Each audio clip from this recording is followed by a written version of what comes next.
Պարոն Կարագոզյան, այսօր հերթական ակցիան եք իրականացնում,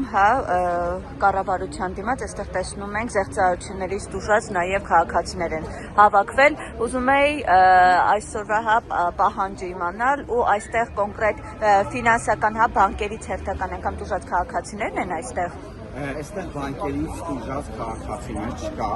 այստեղ միայն ու միայն ներդրումային խարդախությունների հետևանքով տուժած քաղաքացիներ են կեղծ զանգերի կենտրոնների միջոցով ներդրումային խարդախություններից տուժած քաղաքացիներ են, սրանք կիբերհանցագործություններ են, սրանք կիբերհանցագործությունների տեսակապ։ Այսինքն զանգերի կենտրոնից ինչ են քաղաքացիներին, ինչպես են խաբում, ինչ են զանգում, առաջարկում։ Առաջարկում են ներդրումային հարթակներ, ներդրումներ են առաջարկում, որ դուք այսքան գումար ներդրելուց կստանաք այսքան եկամուտներ։ Դրանք գովազդել են տարբեր լրատվականներով, ամբողջ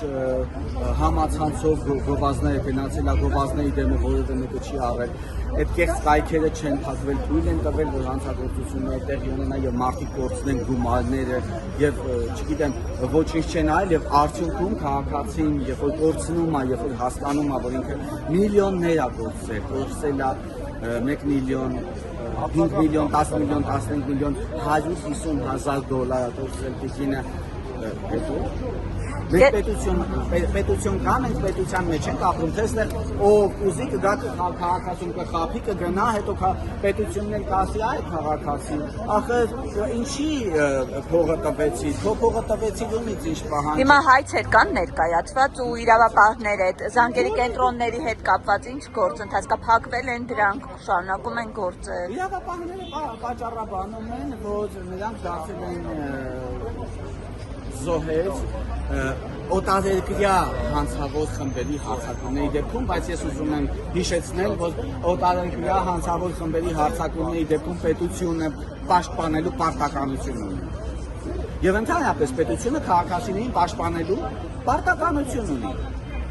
Քաղաքացիներին ինչ են ասում են մեդիա գրագիտությունը չէր բավարարում, պետություն դու պարտավոր ես պաշտպանել եւ մեդիա անդրագետներին, ներողություն եւ նաեւ հոգեկան առողջական խնդիր ունեցողներին, նաեւ անկիրներին եւ բոլորին, պետություն դու պետություն ես, միայն ու միայն քո առաջնային